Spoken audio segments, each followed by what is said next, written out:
Lord, may your presence, goodness, and mercy be with us all week. Amen. Amen. Ladies and gentlemen, are you ready?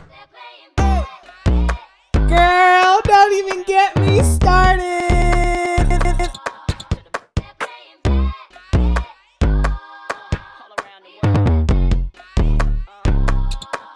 Alrighty, hello, everyone. Welcome to Girl, Don't Even Get Me Started, a women's basketball podcast.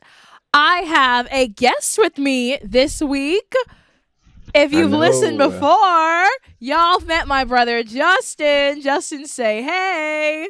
What it do, y'all? Hello.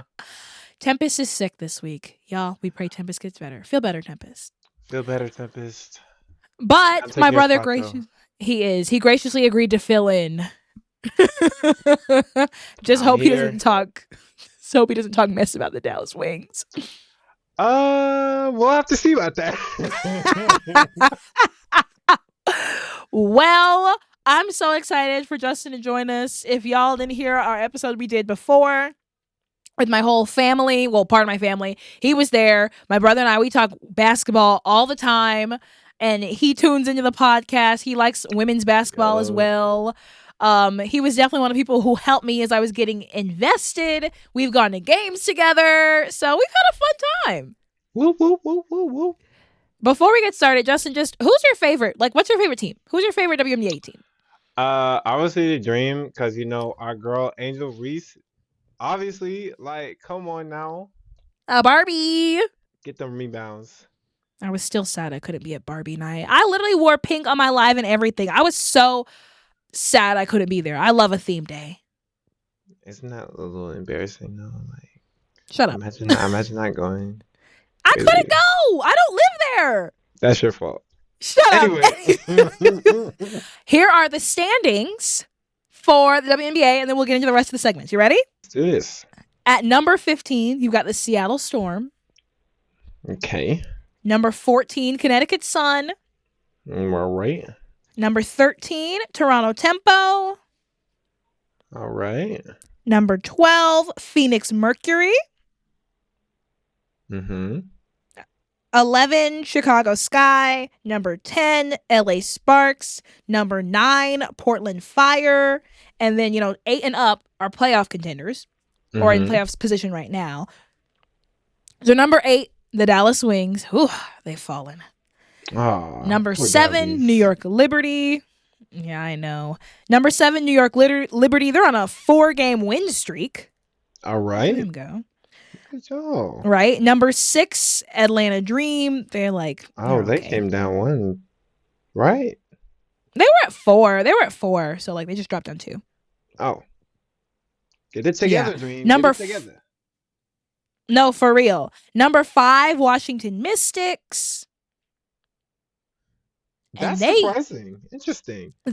They've been killing it. We'll talk about them in a second. They've been killing it. Number 4, Indiana Fever.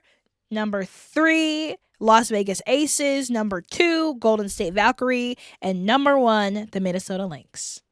The Lynx are just on top of the game. Yeah. It's crazy. They've been number 1 for like the whole season. Well, they were on a like 10-game win streak for a while. It was insane. Olivia Miles just balling out up there. No, for real. Well, we are going to get this episode started, and so we're going to start with our first segment called Headliners. For those of you who are new, Headliners is a segment where we talk about 2 of the top games from the week. And so, Justin, would you like to share our first headliner? Headliners. Hey, headliners. Headliners.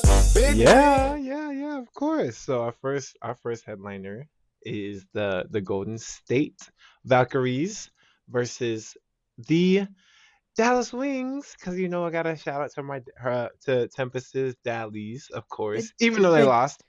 The Dallies. What was the score? The score was 94-76. Oh, that's tough. So it was a little unfortunate. A little unfortunate. Poor Dallies. We're sorry, Tempest. But yeah, so of course the two stars of each team were Veronica Burton with 22 points and Paige Beckers of course with 17. Okay. But yeah, so essentially Dallas just like couldn't get the team game going. They only had 8 assists That's to the bad. Valkyries 27, right. Yo, to could 27? 27. That's terrible. That's terrible. Exactly. They couldn't get the team game going. They shot 35% from 3, No, which Golden is State. which Golden is State like, shot 35 from 3. oh, my bad. But they couldn't get the team game going. And even though Golden State shot 35% from 3, Dallas kind of came out swinging in like the first quarter. Okay. And so when we talk about turning points during the game, we talk about Gabby Williams going on a 9-point run herself. Okay, Gabby. To end the second and give them momentum to outscore Dallas 50-40 in the second half. Okay. See, Gabby Williams really was the missing piece for this Golden State team. Like, honestly, like they were good before him, and now that they have her, we love Gabby. Just like going into that, we could look at our little star check. Okay. For Golden State, obviously, the big Gabby up there, up top with 19. Woo. And then we got Tiffany Hayes with 9. Okay. And then we got Kayla Thornton. I think 11. she also had. Oh, she had 11. She had 11. That's not bad. But yeah, so we go with the star check for our wings. We got, of course, Paige Beckers with 17. Mm-hmm. Then you got Arike Agumbawale. Ogumbawale. Yep. Yeah, she has 5, which is on the lesser side than normal. Yes. Yes, she's normally putting up 20 points. Come on, Arike. And Jess Shepard with 6.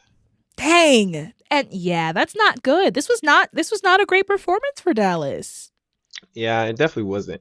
Like I'm saying, that team game, getting everyone involved, it wasn't there. No. So what are your takeaways? First of all, Golden State is definitely not slowing down and are great contenders for the chip this year. Okay. Look out. Golden State is here, even though they're a new team.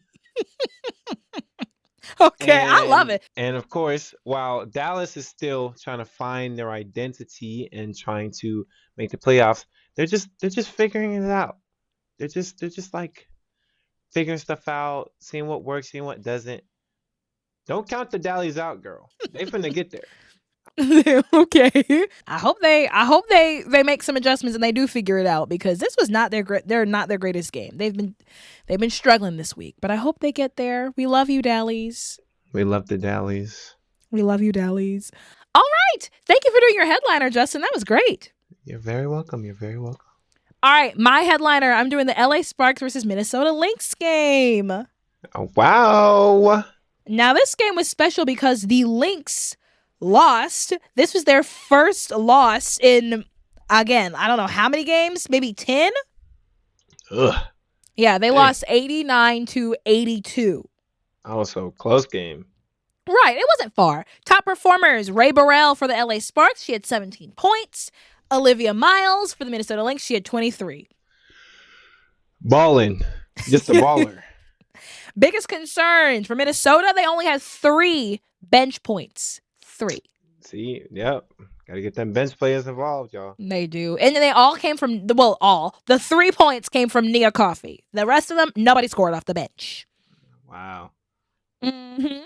And then for LA, honestly, they had a really good game. Just the biggest concerns were they shot 75% from the free throw line, which isn't great. And then they are still continuing not to play Kate Martin. What? Yeah, I don't know. Not playing her? I don't know what they got going on, but I don't like this LA coach. Like, she just doesn't make good choices, and I don't ever agree with who she chooses to play off the bench. So, wow. Yep. So that's a concern. The turning point, fourth quarter, LA went on a 13-3 run to Mhm. outscore Minnesota 23-11 in that fourth quarter. Yeah, I mean, you gotta get back on defense, get them clear stops, and transition it into offense. If you're the Lynx, And they were not doing that. Erica Wheeler got 7 of her 12 points in the fourth quarter alone. She lives for a fourth quarter. gotta get them. And you know Erica Wheeler. I do actually. I do. Justin helped me get a picture with Erica Wheeler. Yeah, she was fangirling and everything. I wasn't fangirling. She just wasn't listening to me, and I needed someone's voice because people just hear men's voices better, apparently.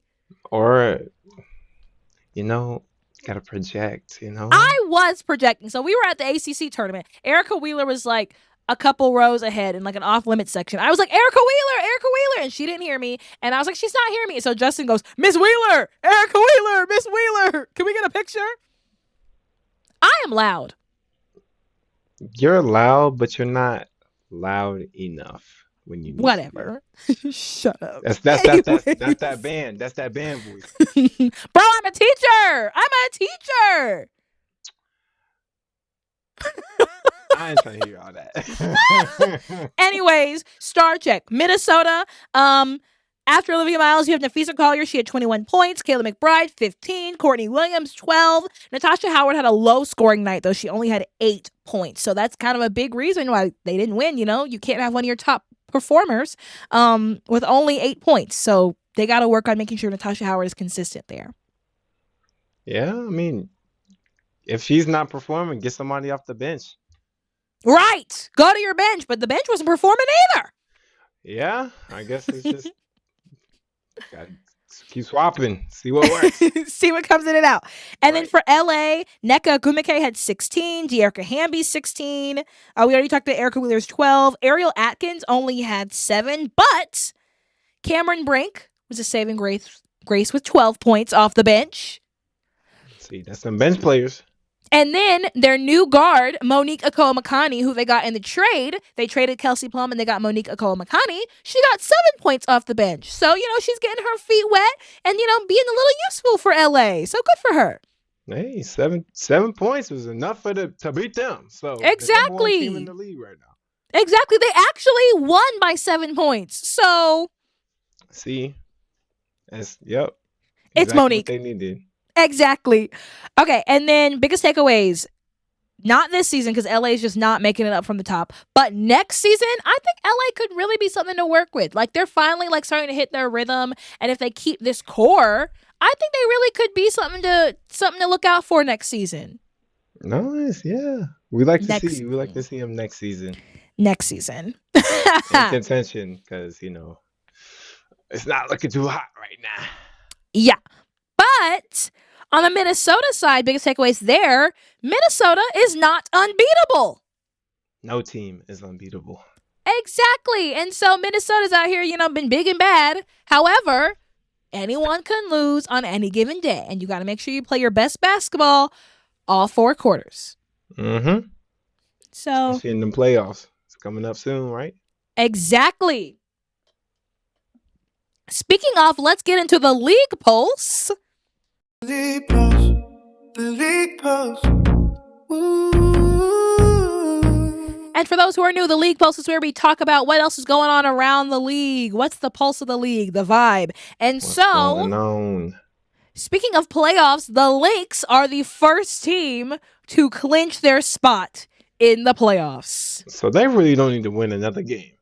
No, but they have a spot. That doesn't mean they're going to be the number 1 spot. So they still have to make sure they clinch. They stay number 1. But right, if they just want to make it to the playoffs, they don't have to play no more basketball anymore.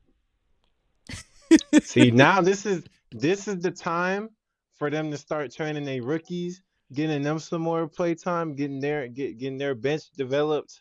What rookies? All they have is Olivia Miles. Right. That's it. Who was I got? I'm saying rookies as in people who are not playing a lot more time. Yeah, get them They're together. Best players. Get them bench players together, because they ain't got no rookies. None, other than Olivia Miles and maybe one other girl. So they're good. They're sitting pretty. Kayla McBride got 43 points today. Oh, dropping 43 in a run today? Yes, today against, who did they play today? Against the Wings. Oh, no. I know Tempestt was mad. I'm so sorry, Tempestt. Yeah, it's tragic. It's tragic. But the Lynx, they're still killing it. But like we said, nobody is unbeatable. But as long as they keep putting up crazy numbers like this, they're gonna be good. Right. Because they also beat the Aces this week too, so they chilling. Yeah, they're looking like they're the favorites. They are. But you know who's a sleeper team that's been killing it lately? Who? The Washington Mystics. See? Just talking about them. They are on a 7-game win streak. This is historic for their franchise. 7 games. Yes. For every day of the week. They beat Atlanta. Very tragic. R.I.P. They beat Dallas twice. Oh. They beat Phoenix this week. And this is a Phoenix team with Kelsey Plum. So they are doing really well. They've beaten... Who have they beaten? They've beaten the Lynx this season. They've beaten Golden State this season, I believe. They've beaten the Aces this season. So they have had top 5 wins all across the board. And now they have the longest running streak in the WNBA right now. All right, Mystics. We see you. Right. They also just made some adjustments to their roster. Okay. Unfortunately, Rory Harmon was waived. Unfortunate. Yeah, but they picked up Benijah Laney Hamilton from New York. Here's the thing. I don't know how I feel about this because, they're the young and turnt crew. They're the rookies. Like, that's their vibe. Mm-hmm. And Benijah Laney Hamilton, she's great, but she's like a seasoned vet. I'm like, hello, what happened to the young and turnt? Right. Like, they're supposed to be the young and turnt. Can't. It's just sad to see people go. It is. I think Benijah Laney Hamilton will be a good asset to the team. It's just unfortunate because I loved Rory Harmon, but they weren't playing her. So hopefully she'll find a team where she can get some minutes. Get some PT. Because you remember Rory? Links, and we could get some bench players. Get some rookies. Right. Because you remember Rory Harmon from Texas, yeah? Jog my memory. She was their point guard with the hair. Oh, yes. Oh my gosh. Yes, she was she's out of Texas, and Texas beat South Carolina how many times this season? Twice? It was more than once. I know that. They won. Yes, they won the SEC championship. So I haven't paid attention to much college, unfortunately. That's okay. You don't have to. We just know that they beat South Carolina, and it hurt, and I was sad. Yeah. Okay, shut up. Anyways, speaking of Benijah Laney Hamilton, she left New York. New York has had some fun wins this week. They beat the Aces 111-71. Was any defense being played? Well, here's the thing. Chelsea Gray, Asia Wilson, and Jackie Young were all out due to rest. So the DPOY was sitting on the bench. There you go. So... Yeah, no defense was being played. I got it. But you know who was playing their little butt off? Oh. My girl, Tania Latson. Absolutely. Because let me tell you how good my God is. Amen. Tania got drafted to the LA Sparks. She didn't get no playing time. Mm-mm. She was riding the bench. She got waived. Disrespectful. So disrespectful. But man's rejection is God's protection. Amen. She gets picked up by the Aces. Yep. And now in this game, she pops out and gets a career high of 20 points. Dropping 20 on somebody's head. Absolutely. Mind you, she's playing against some of their top people, Maureen Johannes. She's going toe-to-toe, blah, blah, blah. Okay? I'm so proud of her. Right. I'm so proud of her. But, good for New York, I guess. They're like, hey, we can get a quick, easy win without, Right. the Three Musketeers. Triple team, triple trouble, whatever. Right. The But big I'm proud three. of Tanaya, though. I'm glad she got, like, a chance to shine. And, like, she literally took her moment. She took her shot, and she ran with it. So good for her. Not throwing away my shot. Like we mentioned, Dallas is struggling. They're on a 3-game losing streak. Sorry, Tempestt. Sorry, Tempestt. And Atlanta is struggling too. Sorry, us. We lost twice this week. We lost to the Aces on Barbie night. Embarrassing. It was embarrassing, okay?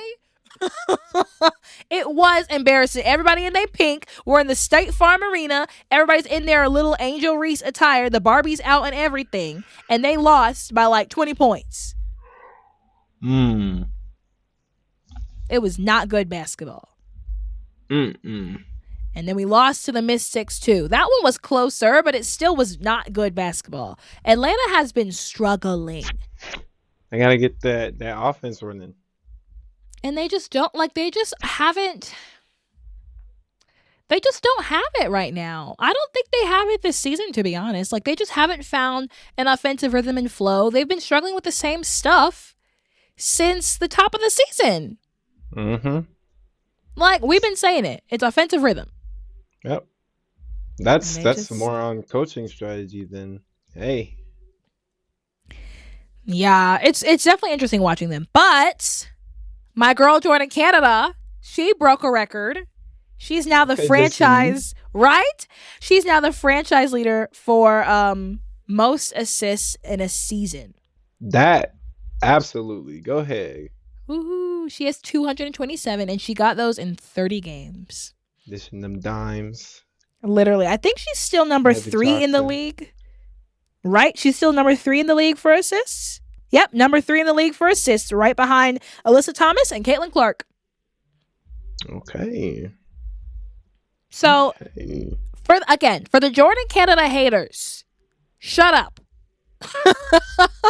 She's doing her job. Absolutely. Also, I do think their offensive schema just doesn't make any sense because it requires too much energy from their players. Like, Atlanta prides themselves on really tough defense, but it's really tough man-to-man defense. And then, they really rely on Jordan Canada's intensity on the defensive side, but she's guarding, the Kelsey Mitchells, the Kelsey Plums, lots of Kelseys, the Paige Beckers, the people who are moving a lot. And then she's got to go facilitate, which means her being aggressive in the paint is needed, and she's aggressive because of her speed. Right. So it just expends too much energy from her. I'm like, this isn't sustainable. We've got to have a different we've got to have a different playbook because it's not working. You're requiring too much from players and it's setting them up to fail. So what do you think they need? Like a spot up shooter that can stretch the defense or something like that? Or just something that can free up more space for Jordan Cannon to relax on defense. They need to have more off-ball movement. They're having her do too much moving, and they need the rest of the team to move. All right. Because they can't give up her defense. Her defense is super important. But they need others doing other stuff. Anyways, I hope Atlanta gets it together. They're great in the fourth quarters, but you got to be great the whole time. The whole game. They play Toronto. And they'll have played Toronto by the time this comes out. So hopefully that'll have a better result. Yes. We're trying to see them go on. Right. Shall we get into our big segment? All right. It's exciting.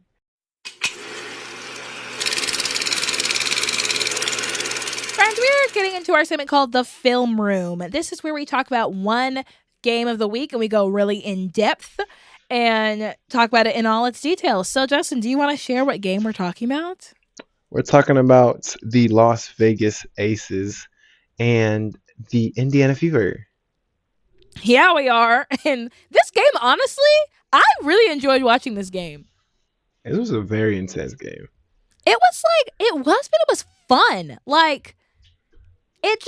there were such big, like, fun things from different players, but this was a really fun game. So let me recap it, and then we'll get into it. You ready? Yeah, let's go ahead. And I'm not gonna lie, my notes for this are like longer than normal because this was a fun game. All right, so quarter one, the Aces start out really strong. They're playing really disciplined defense. They're getting down to the paint to get their shots.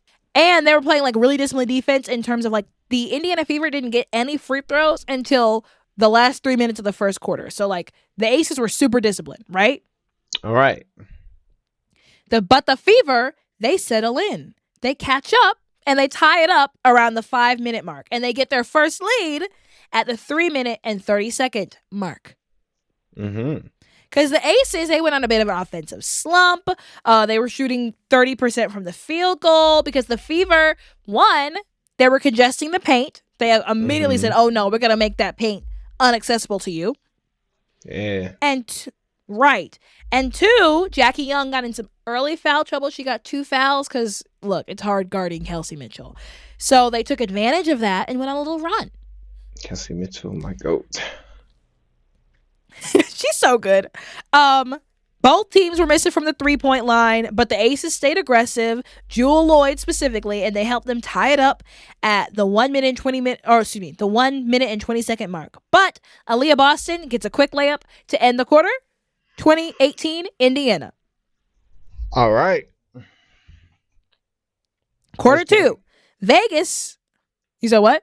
That's a close game. It was. Quarter two, Vegas shoots 0 for 6 from the field goal to start the quarter. Oh, wow. It's again, the paint was congested. 6. No, literally, the paint was congested. They were just taking outside shots. Some of them were lazy. Some of them were ill-timed. It just wasn't good. And Aaliyah Boston breaks the 3-point drought for the Indiana Fever. Maybe. They go on I saw those. Yes. She made like 3 in a row. Yes, it was insane. They go on a 10-0 run.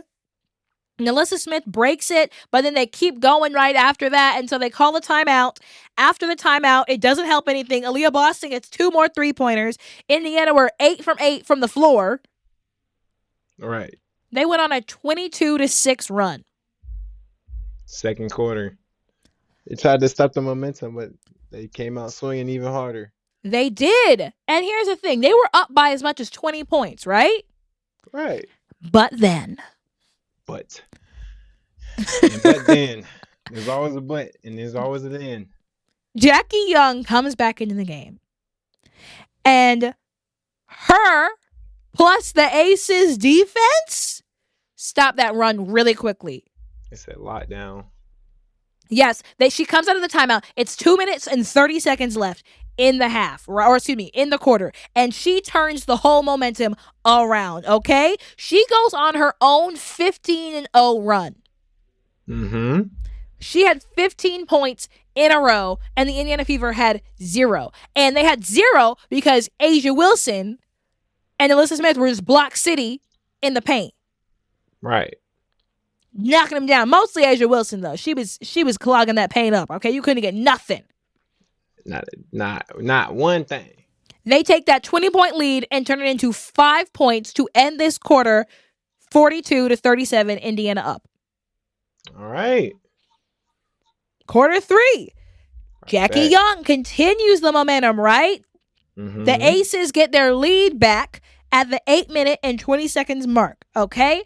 The Fever call a timeout. They said, oh, no. We can't have this going on.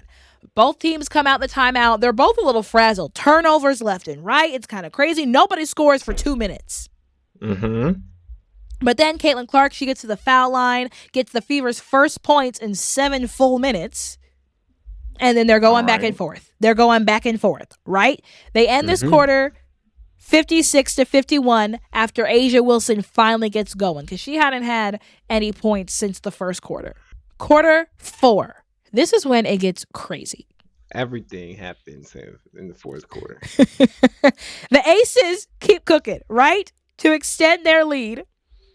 But Kelsey Mitchell finally gets a 3-pointer, and it shifts the momentum for the Indiana Fever, okay? They start getting out in transition again, and then Caitlin Clark hits a beautiful logo 3 to take the That's her lead back. spot right there.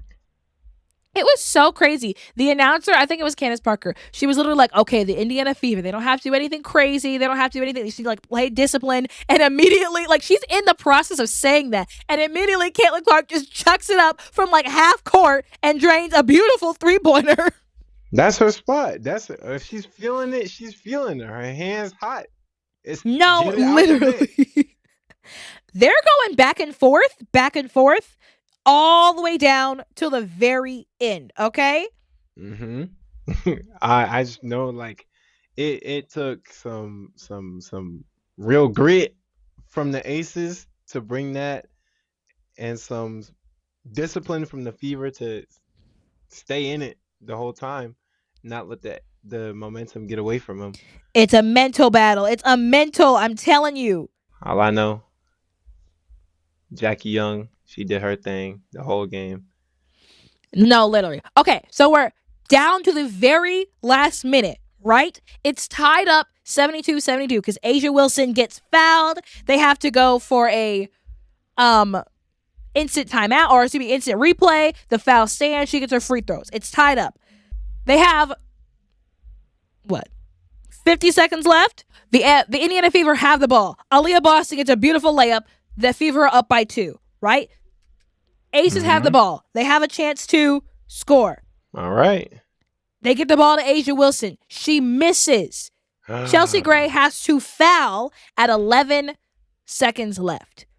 11 seconds on the clock. Down Kelsey by 2. Mitchell. Kelsey Mitchell makes one of her free throws and misses the other. Down by 3. But the Aces do not get the rebound. Remember, this is under 10 seconds left. The Aces do not get the rebound. The Indiana Fever pull down the rebound. They have to foul Caitlin Clark. We're thinking the game is over, right? We're like, it's done. They're up by 3, and now they get the ball back. Caitlin Clark is a really good free throw shooter. Shoots like above 80%. She's got it, right? Wrong. She misses both of her free throws. Both of them. Both. Very uncharacteristic. It is. And they're at home, too. Misses both of their free throws at home. Asia Wilson gets the ball. They call a timeout so they can get the ball to the other side, right? Yeah. You would advance think. The ball. You would think, wow, like missing one free throw is already uncharacteristic of her character. Missing both? 2? That's that mental fortitude. And then when the games are close, those free throws matter the most. Literally. Okay. Literally. It's 4 seconds left. They get the ball in. They get the ball to Chelsea Gray. Okay, and let me tell you, remember, this game has been terrible from the 3-point line. Chelsea Gray chucks it up, drains it. We're going to overtime. I don't even say that's a chuck up. She said, I'm finna drive. Actually, never mind. Let me just shoot this thing from my shot. It was beautiful. Okay, it was gorgeous. Just time slow when you see the ball in the air. And then overtime, let me tell you, it was Kelsey Mitchell and Asia Wilson. They were essentially trading buckets. They were going band for band. They were. Literally. In this overtime, Kelsey Mitchell had, 6 of their points?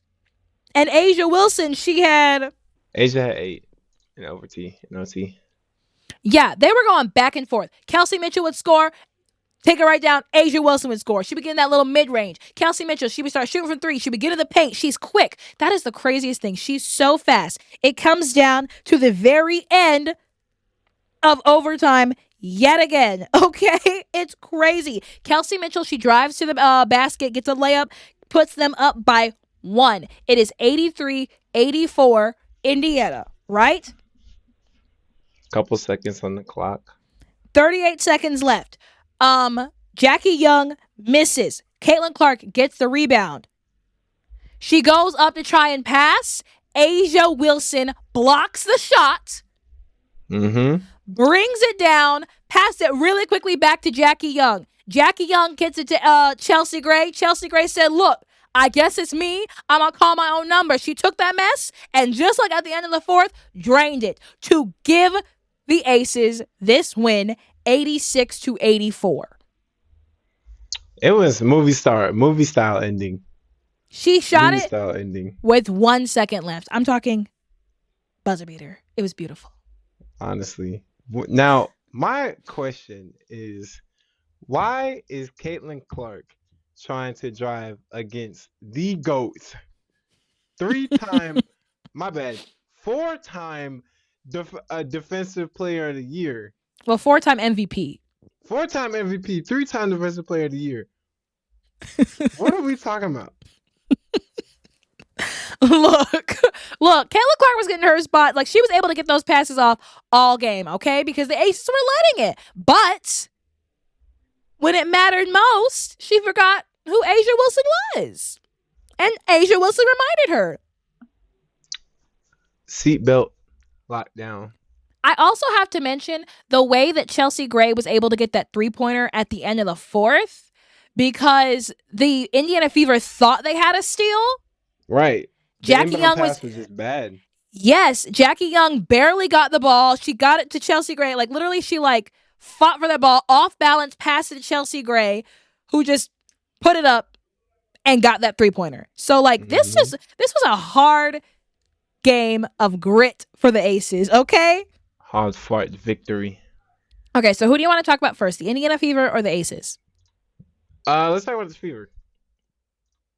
Okay, I have a lot of good things to say about them. They played great basketball.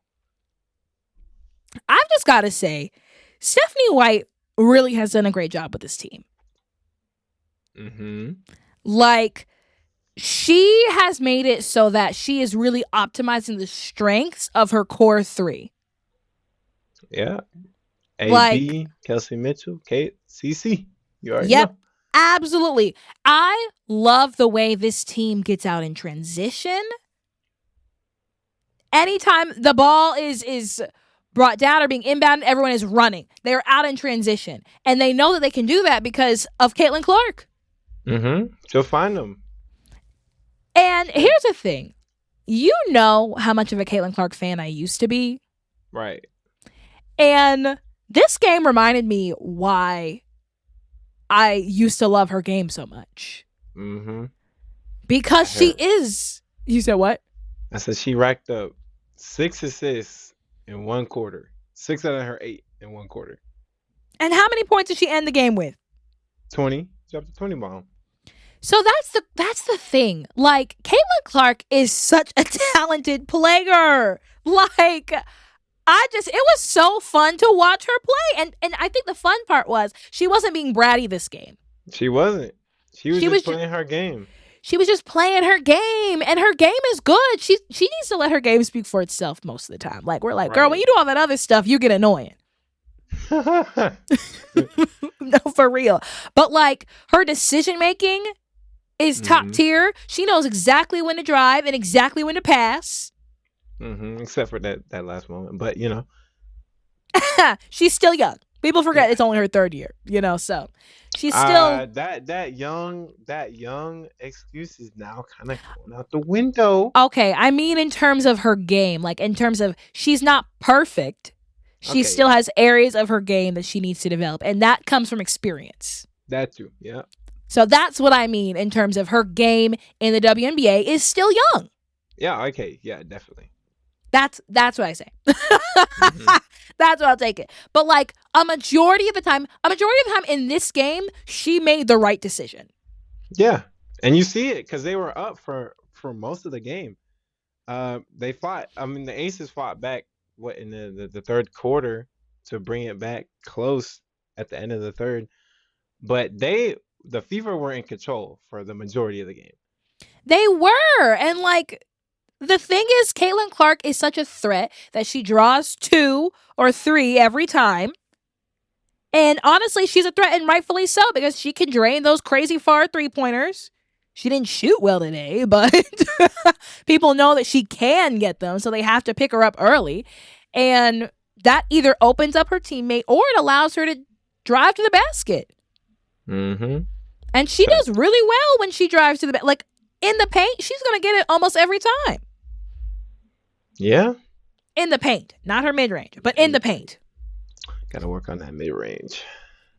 Absolutely. But, like, I love the way that, like I said, Stephanie White has really sculpted her team in such a way that uses the talents of her players, because she knows that Caitlin Clark can deliver those crazy passes and those dimes. So she's like, that ball comes down, y'all are running. And a lot of that momentum that they got in that second quarter was because they were out in transition. They were running. They were going. Kelsey Mitchell was up there. KK Timpson was up there. And so they were able to capitalize on these fast break opportunities to get those points and get that lead. It was very pretty to watch.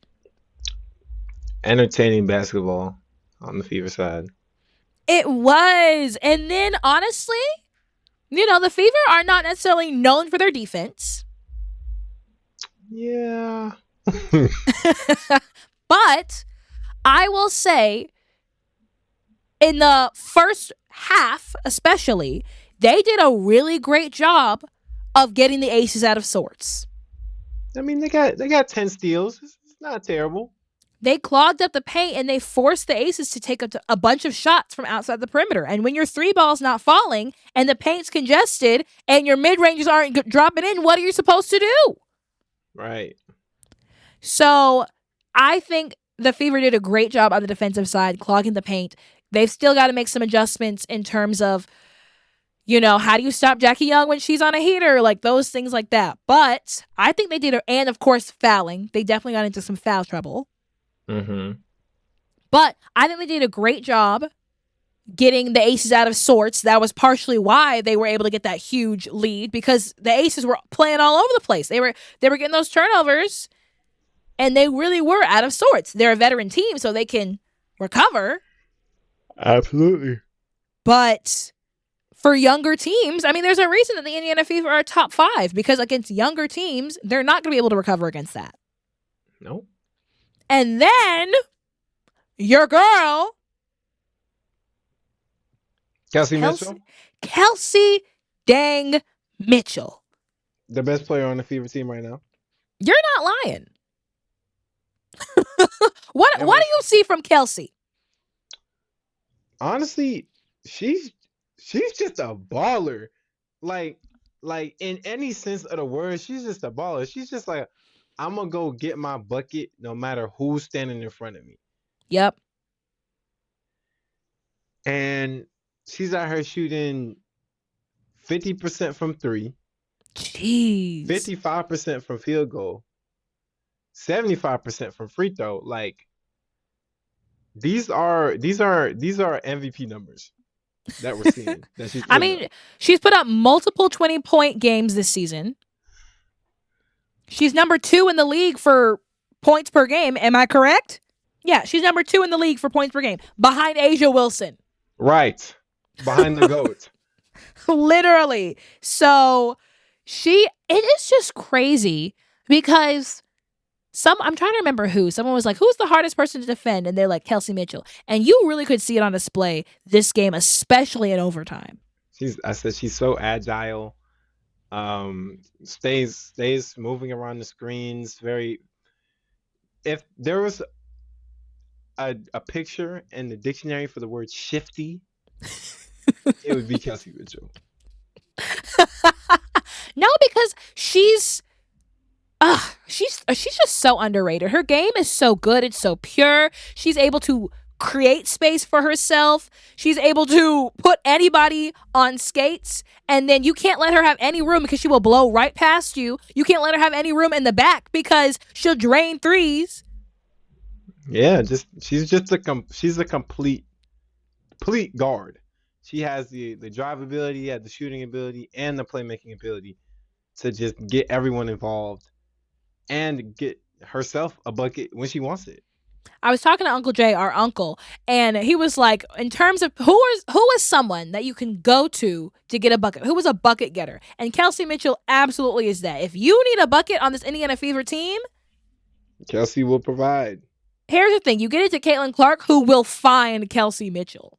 But also, if you need someone to get a bucket in the paint, AB? Aaliyah Boston is such a strong player. She's just solid. She's the anchor. She's the basically the protection Yes. of this Fever team. And like I just honestly get so blown away at how like accurate of a shooter she is. Like when she's in the paint, you can't stop her. Like she's going to find her shot and she's going to make that shot almost every time. That's the repetition. That's the confidence to just get to a spot and continue getting to that spot, even if you're not making it all the time. You're still gonna shoot that same shot because you shot that shot before. And well, one, that's that South Carolina training. Shout out Dawn Staley. Of course. But two, she's just gotten so consistent with it. And now she's added the 3-ball. Right. She's become a super dangerous player. Like she shot 60% from the floor, 3 for 5. 60% from the 3. Mm-hmm. Like 5 what? for 3, 9 for 15 for field Who does that? Like what kind of post player is putting up those kind of numbers? That's insane. She ended up with what, 21 points this game, 12 rebounds? Mm-hmm. She's up against were defensive, of course. Right. She's up against the greatest player in the league, Asia Wilson. Grabbing boards like it's nut. No, literally. And she gets in the paint. She's patient. She finds her shot. She's unstoppable. So she is exactly what you said. Solid. Right. Just that anchor when they need it. No, 100%. Not even just in the game side, but mainly in the mental side as well. Yes, she's a very consistent, level-headed player. She's very level-headed. I know oftentimes, like, she's going to talk to, like, the younger players. She's talking to Caitlin Clark. She's kind of the voice of reason and wisdom. Her and Kelsey Mitchell as well. Like, they're very consistent, level-headed players. And they bring a lot of that veteran energy and calm presence when you've got those crazy moments. They can settle their team in. Right. So unfortunate loss, but they have what it takes. Honestly, like I was really impressed watching them. I mean, the thing is, again, I don't like this Fever team. Like I don't like their attitude and their style in terms of right. But in terms of their game, it's beautiful. And they are very talented. They do have things to work on. Hate watching this team for real. No, for real. Oh goodness. I'm not gonna lie. I partially picked this game because they lost. Successful hate watch. Right. Literally, I tuned to the end and I was like, wait. I was like, yes. The turnovers. Yeah, I see CC with 8 of them herself. Ooh. But I will say, in her defense, it's because she really is trying to like land some of those dimes. Like she's trying to get. I mean, you don't get to be the passer that you are without taking risks. Yeah. And so of course, she's been like that ever since she's got on the Fever team. Of course, just trying to find those players. And of course, when she first started, they weren't really connecting because they didn't play enough with her. Right. They weren't used to it. That kind of speed. Right. Now we're getting more into a groove. We're getting more into okay, maybe you got to know your personnel. Yeah. Yes, absolutely. So they've definitely, I mean, you've got people who've played together for a long time, Lexi Hull, Kelsey Mitchell, Aaliyah Boston, and then the newer ones as well have adapted into the system because Stephanie White has created a system that plays in a way that gels with Caitlin Clark's style, Mm-hmm. I mean, you just look. At the end of the day, she knows Caitlin Clark. She came here because of Caitlin Clark partially, and she's like, I can coach them to adapt to her style. So, but even outside of like, yes, there's those turnovers that you're going to get naturally as a point guard. That 22 turnovers is unacceptable. And even though the Aces had like 16, it's still like you can't win that way. So Nope. It's tough. But I guess we gotta move on real fast. Also, they also aren't playing their bench, or excuse me, they're not getting production from their bench. Yeah. Like I said, Stephanie White has figured out how to get her core players involved, but in terms of these bench players, they only had 6 bench points. Sophie Cunningham had 2. Yeah. I thought she was there. Lexi had 1. That was bad. I'm like, Lexi Hull, she really had a great season last year, and now she's been real quiet. And then Tysha Harris didn't score. And you know how they didn't even play? Right. They didn't play my girl Raven Johnson. Yeah, I'm sure some things is going on behind the scenes with that. Play my girl. They better stop playing with me. They'll get a strongly worded email from girl the name got me started at gmail.com. Girl the name got me started at gmail.com. So they definitely have things they need to work on. They've got to get other players involved because you can't win when you only got 3 players scoring. So right. 3 people in the 20s and nobody's even in the 10s. Yeah, and like Sophie Cunningham, she can shoot from the 3, but she's just not consistent enough. They've got to get more consistency out of some of these other players. She only shot 1 3-pointer that whole game. And she missed. Like, she's had games this season where she's put up 20 points off the bench, shooting 3s. So it's just like, you got to be more, like, if that's your thing, then you have to do your thing. Yeah. Caitlin got to take less 3-point shots, and Sophie got to take more. Because they're on Caitlin. They're not on Sophie. No one expects anything from her. No offense. But she's coming off the bench. Anyways, I'm ready now. We can move on. You're ready? We can move on? All right.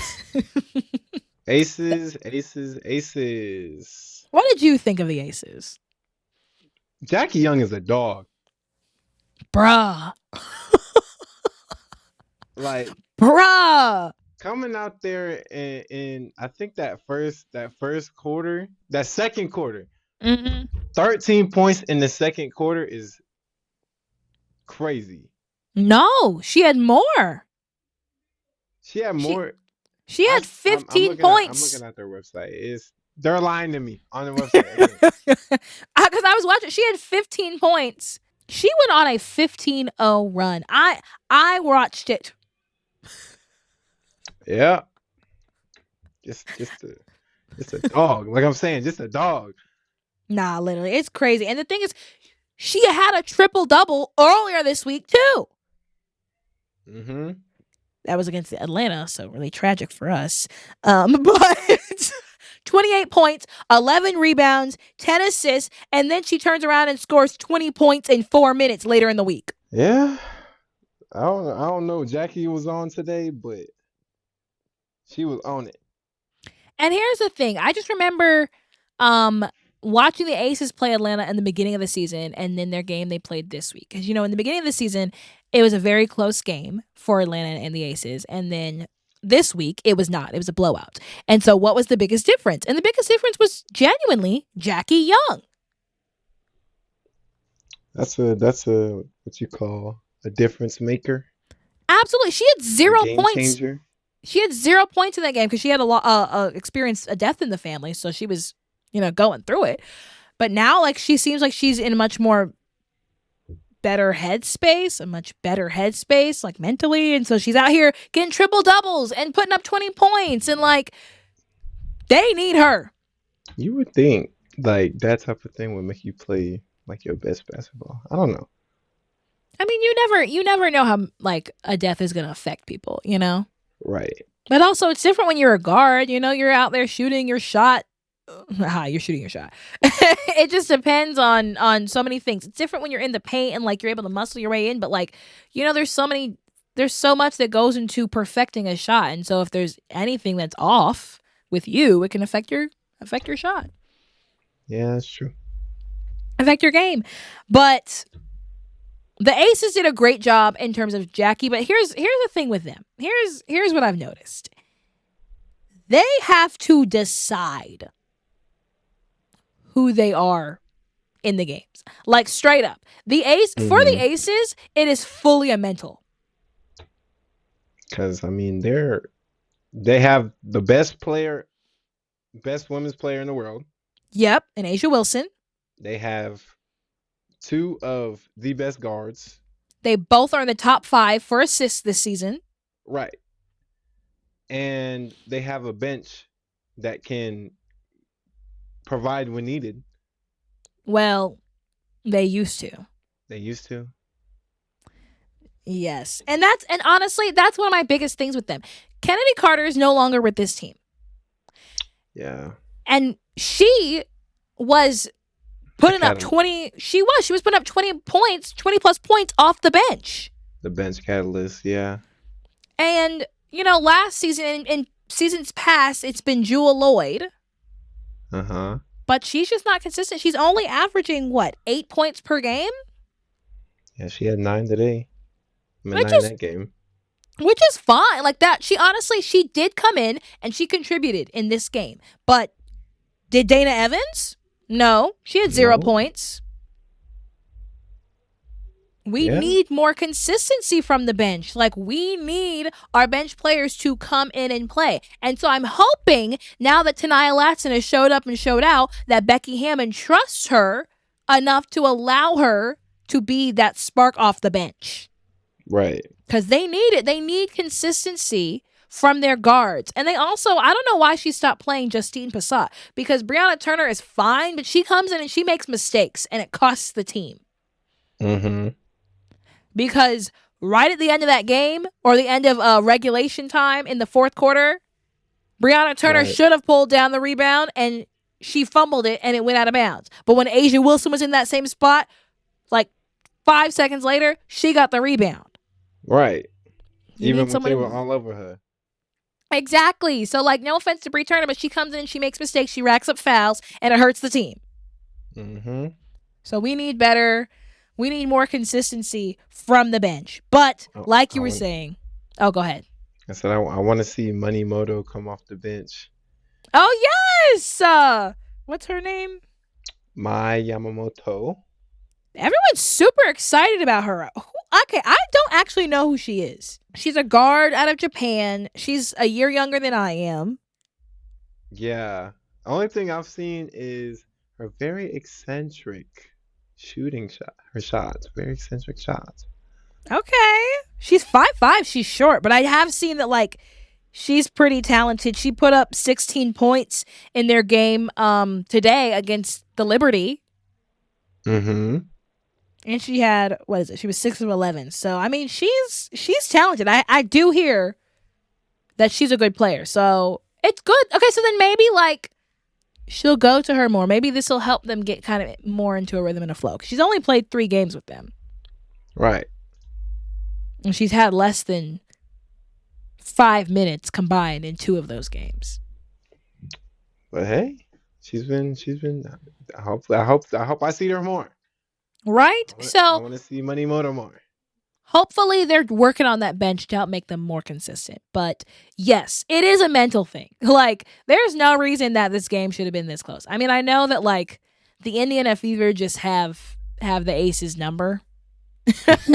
They've lost to them twice this season in Vegas too. So that's pretty tough. Yeah. But I mean, they got their get back this game. They did.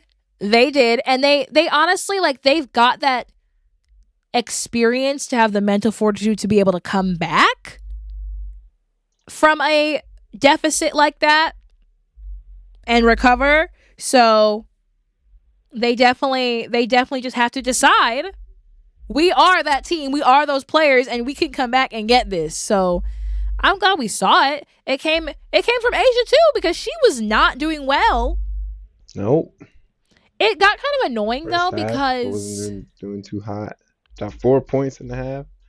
Yeah, I had to step up that second half.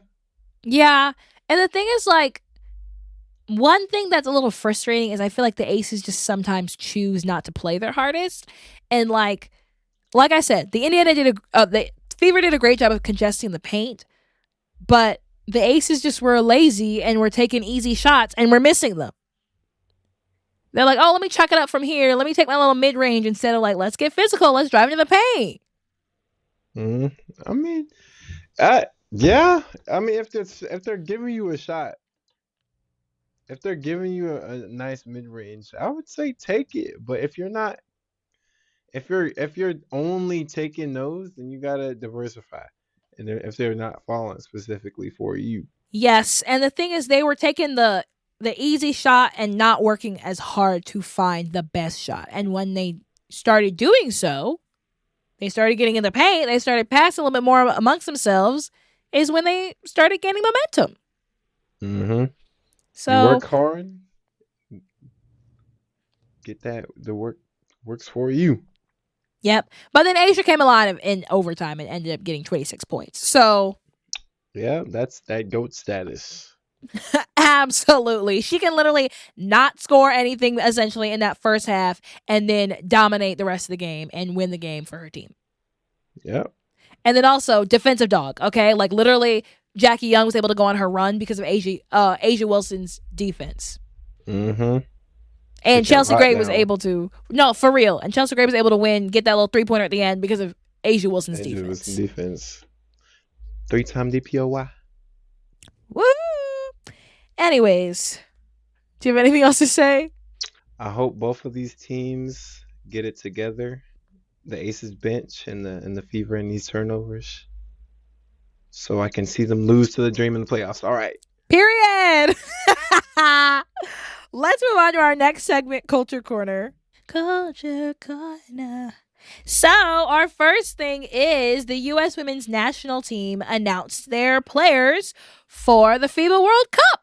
That's happening next month. You ready? You ready for it? Yeah. Here's who we got. Aaliyah Boston. All right. Paige Beckers. Caitlin Clark. Nafisa Collier. Which I want her to get some rest. She really just came back. Kalia Copper. Chelsea Gray. Ryan Howard. Kelsey Plum. Angel Reese. Brianna Stewart. Asia Wilson. And Jackie Young. Where is Kelsey Mitchell at? Not there. And why is she not there?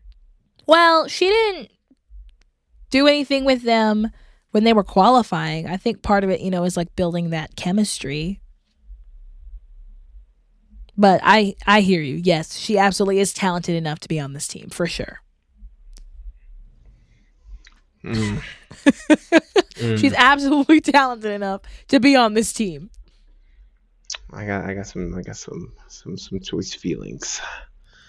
Yeah. But anyway, everyone else is there anybody I'm missing? Is there someone you feel like shouldn't be on there? That's the thing. Is Olivia Miles on that team? Because I don't think she is. She's a rookie. And she wasn't even in talks during their qualifying stage. Yeah, she's better than CC is right now. Yes, but the thing is, though, when you've got rookies who've never played on the international stage, it's different. Yes, she's doing really great in the WNBA, but you never know how rookies are going to perform on the national stage. Also, I'm sorry, Caitlin Clark is playing some of her best basketball this season. She's put up a 40-point game. She's put up multiple 20-point games. She's number 2 in the league for points, for assists per game. She's top 5 in the league for points per game. She has more assists than Olivia Miles. So I'm not saying that, I'm the biggest Caitlin Clark fan. You know that I'm not. But she's on this team for a reason. She really is a great point guard. Olivia Miles is too. But you got to be careful when it comes to rookies on the international stage. Remember, Angel Reese and Caitlin Clark did not play on Team USA in their first seasons. I thought they did. They did not. This is their first time on Team USA, as in like this year. Okay, that makes me feel a little better. Okay, good. They did not. The only person who played on Team USA in like around their first season was Paige. She played in the off season this past year. Okay. So, patience. You just take your time. Angel Reese didn't play in Team USA either. So, you take your time. You get there. You pay your dues. And, Ryan Howard's on Team USA. This is the first time the Atlanta Dream have ever had two players, an Atlanta Dream duo, go to Team USA and represent at the same time. Right. There's a couple duos. There's 2 players from the Fever, 2 players from Atlanta, 3 players from the Aces. Team full of vets. Absolutely. So, yay, exciting. So that will be next month. There's a little bit of a WNBA break. The podcast may or may not take a break. We might interview some people. We'll see, but I look forward to a little break. It's always great to not have to be so invested all the time. I have a job now. Work has started back. Work. Also, Rivals Week is coming up this week, or it has already started. It started on Saturday, and so we've seen some Rivals games. We saw the Lynx versus Aces matchup. The Lynx won that one. It was close, though. They're honestly, though, the games aren't that interesting going forward. Oh. Like, I don't know. It's just, I guess maybe they anticipated some different rivalries, but they didn't know everyone was going to be because, they had to have the CBA sign and everyone was a free agent. But the one game to really look forward to is the Dallas Wings versus Indiana Fever on Friday. Dallas. Right? That's going to be a fun game. Anytime you see Paige versus Caitlin, it's always fun. Right. So you got the original and then you got the better one. I'm not going to say which one is which. Anyways, I look forward to seeing that game. Lastly, for Culture Corner, we've got to talk about a little moment that happened over the weekend during the Indiana Fever versus Chicago Sky game. Because I just am getting so irritated with so much vitriol and drama coming from this Indiana Fever team. Yeah? It's just, I'm over it. Like, who's right, who's wrong? I don't care. People need to chill out. We doing too much at this point. Way too much. Entirely too much. For real. So what happened was Sophie Cunningham got fouled by Dejanay Carrington. She hooked her neck. Dejanay got a flagrant 2, so she was ejected. Sophie Surprised Cunningham. Pikachu face.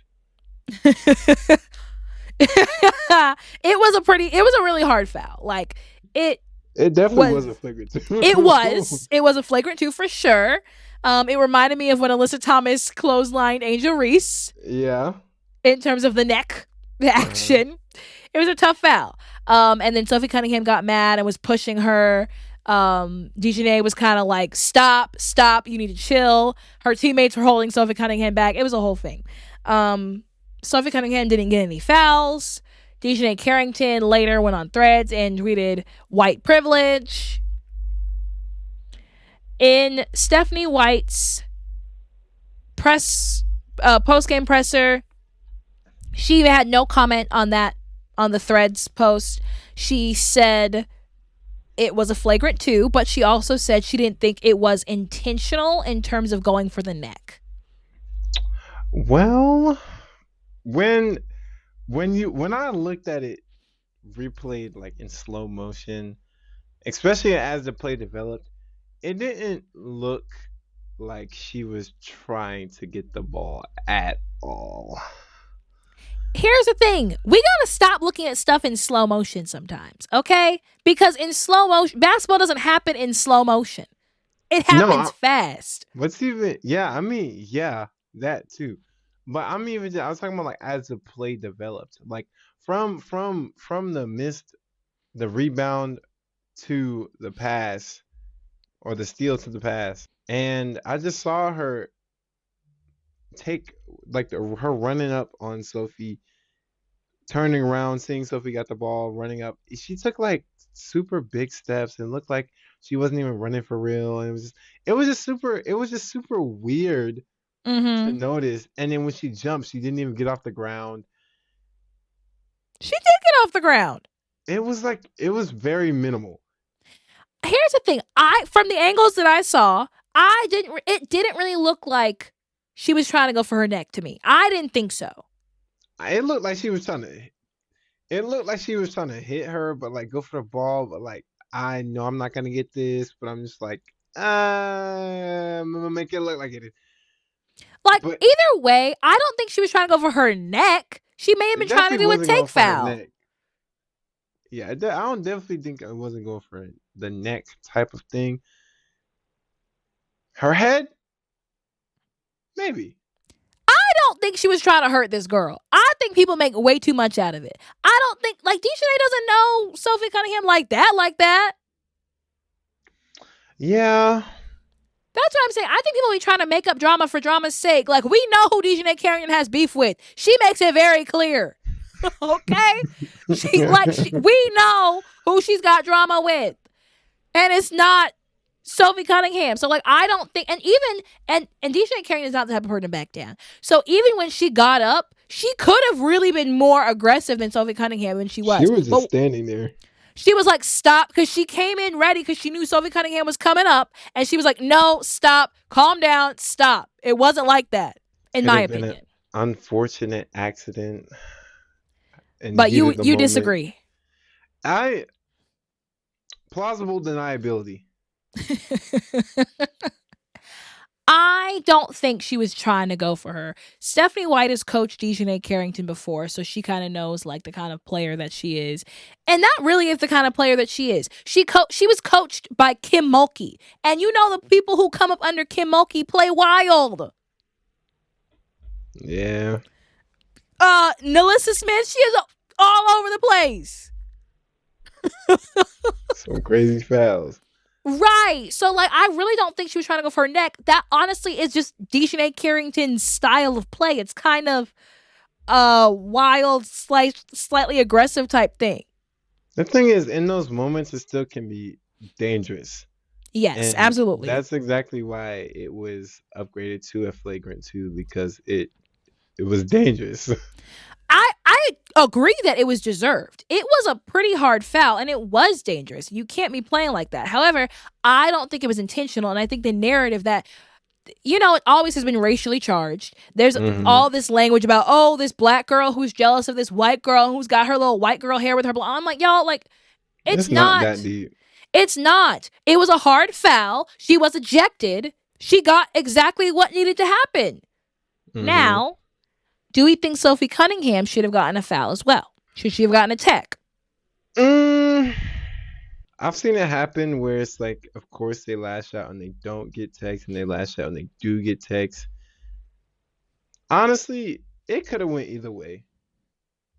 I don't know. I don't know. Honestly, I'm never a fan of escalating it online. Dejanay Carrington had a lot of like posts online that have made things a little bit more dramatic than they needed to be, and so I don't. We're in agreement with that one.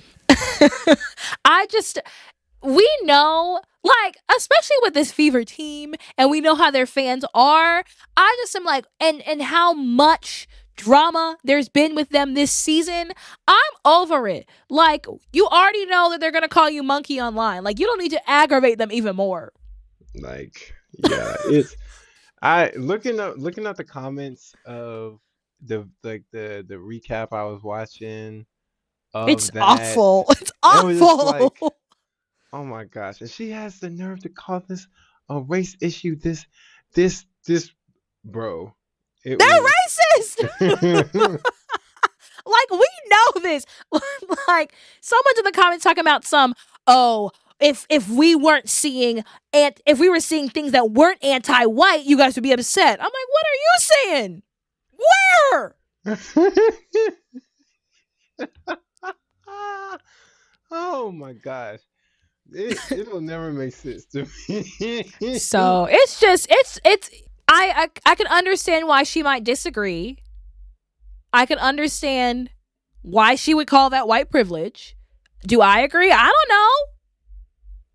I don't really agree, mainly because like this is all because you did something. If you ain't do that, this wouldn't happen. Like, you said take responsibility. That's what you're saying? right. Yeah. That's fair. I'm just like, this is because of you. You caused this. But also, again, I just am like, don't agitate the racists, because I'm sick and tired of the drama with these favorite people and the racism. Like, I can't look at a video and check the comments without being offended. The goodness me. The freaking monkey emojis and the wells and the Literally. I'm like, and then people calling Stephanie White enslaved or something like that. No, literally. And people over here like Stephanie White didn't defend her team. I think Stephanie White did exactly what she needed to do to try and keep these racists from attacking this woman again. Because I'm so over it. Anytime any black player does anything to Sophie Cunningham or Caitlin Clark, it is World War III. We are back in the 1960s. They're about ready to tar and feather a girl. I'm like, Lord have mercy. Can we not? I'm sick of you seeing y'all's racism. Gosh, go home. Touch grass. Goodness. Touch the sea or something. Something. And I'm going to need other people to stop agitating. I'm not saying it was right, but Dejanay Carrington, stop getting online. Because it is affecting.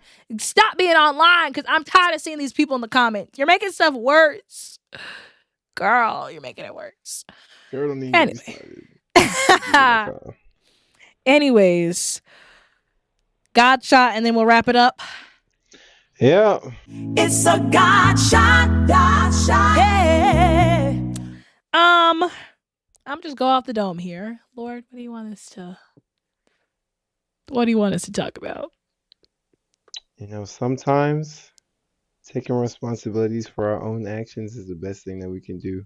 Looking at ourselves in the mirror and realizing maybe I'm the problem. The verse of the day is talking about generosity. It's like those who refresh others will themselves be refreshed. Like the generous will prosper. And I think being unoffendable in terms of how Jesus operated is being generous. It is absolutely sacrificial to let something go. Yeah. It is. And especially when you feel you were wrong. But that's kind of the core of the gospel, is forgiveness. You know, like the Lord forgave us, and he calls for us to forgive people in favor of unity and love. And so sometimes you have to be the generous one in setting aside your anger and your vitriol and choose to right or wrong. And even so, like, I will give DJ credit in terms of like how she was kind of like not as combative as she could have been with Sophie Cunningham after the foul. But sometimes there's more graciousness that is asked and required of us. And it can lead to a lot more unity. And leading with that love, I think, is so much better. I think even about like Cheryl Reeves, the Lynx coach, how she had a conversation with Sophie Cunningham about the trans issues and how, you know, they're on opposing sides. But for her to take that step and have that conversation with her and lead with love and kindness first, she didn't have to do that. Her taking that time was her being generous. And I think that's how you heal, is by choosing to set aside some of that anger and vitriol and starting and leading with love. And I think that brings unity. And so I think, you know, that's kind of a core of the gospel, what Jesus calls us to. And it's sacrificial for sure. It's not easy. It's hard. But it's kind of something that he calls us to. And it's something that can, I think, help move things forward. Now, I don't mean that you should do nothing, but I do think leading with love and letting things go when you need to Right. can help. So that's Amen. a God shot. All right. Let's wrap this up. Do you have a player of the week, Justin? Now it's time for player of the week.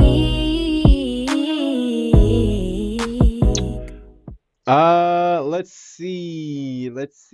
see. Actually, let's not see. We already know who it is. Kelsey Mitchell. And why'd you choose Kelsey Mitchell? Man, just cause like first and foremost, I just like seeing her play. Period. And second, she's just a dog, man. Period. Just getting to the paint, making people fall. I just like her style. Always. I like seeing her. It's deserved. She's a dog. We love it. Joy of the week.